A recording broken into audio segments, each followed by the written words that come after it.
ಹಾಸನ ಸಮಾವೇಶ ಯಶಸ್ವಿ, ದಳಪತಿಗಳಿಗೆ ಹೊಸ ಉತ್ಸಾಹ. ರಾಜ್ಯದ ಬೇರೆ ಬೇರೆ ಕಡೆ ಸಮಾವೇಶಕ್ಕೆ ಸದ್ಯ ಜೆಡಿಎಸ್ ಪ್ಲಾನ್ ಅನ್ನ ಮಾಡಿಕೊಂಡಿದೆ. ರಾಜ್ಯಾದ್ಯಂತ ಪಕ್ಷ ಬಲಪಡಿಸಲು ಜೆಡಿಎಸ್ ವರಿಷ್ಠರು ಚಿಂತನೆಯನ್ನ ನಡೆಸಿದ್ದಾರೆ.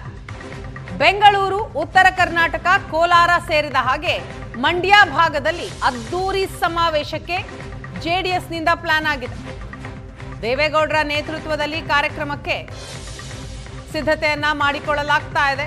ಜಿಲ್ಲಾ ಪಂಚಾಯತ್, ತಾಲೂಕು ಪಂಚಾಯತ್ ಚುನಾವಣೆಯಲ್ಲಿ ಹೆಚ್ಚು ಸ್ಥಾನವನ್ನ ಪಡಿಬೇಕು, ಸಮಾವೇಶದ ಮೂಲಕ ಪಕ್ಷವನ್ನ ಬಲಗೊಳಿಸಬೇಕು ಅನ್ನೋದು ಜೆಡಿಎಸ್ನ ಪ್ಲಾನ್.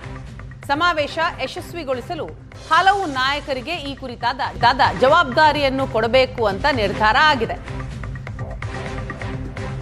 ಈ ಕುರಿತಾಗಿ ಡೀಟೇಲ್ಸ್ ಕೊಡ್ತಾರೆ ನಮ್ಮ ಪ್ರತಿನಿಧಿ ಸುರೇಶ್ ಸಂಪರ್ಕದಲ್ಲಿದ್ದಾರೆ. ಸುರೇಶ್, ದಳಪತಿಗಳ ಸಮಾವೇಶದ ರಣತಂತ್ರವನ್ನು ನಾವು ಗಮನಿಸ್ತಾ ಇದ್ದೀವಿ.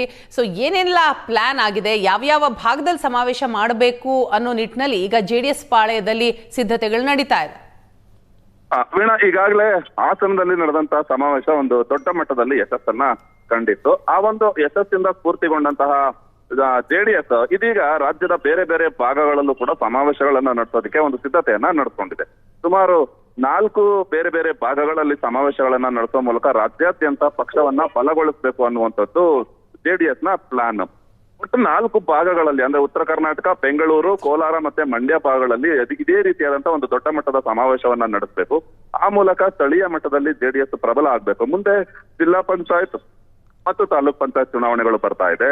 ಅದರಲ್ಲಿ ಎಷ್ಟು ಸ್ಥಾನಗಳನ್ನ ಗಳಿಸುವ ಮೂಲಕ ಮುಂದೆ ಮೈತ್ರಿಯಲ್ಲಿ ಸ್ಥಾನಗಳನ್ನ ಕೇಳುವಂತ ಸಂದರ್ಭದಲ್ಲಿ ಎಷ್ಟು ಸ್ಥಾನಗಳನ್ನ ಕೇಳ್ಕೊಳ್ಬಹುದು ಅನ್ನುವಂತ ಒಂದು ಲೆಕ್ಕಾಚಾರ ಜೆಡಿಎಸ್ ನದ್ದು.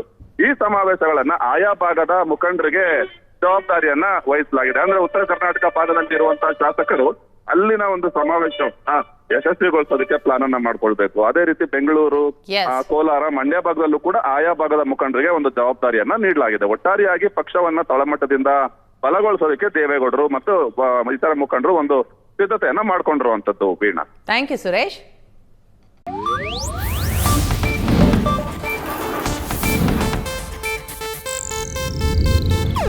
ಇದು ಏಷ್ಯಾನೆಟ್ ನ್ಯೂಸ್ ನೆಟ್ವರ್ಕ್ ಪ್ರಸ್ತುತಿ.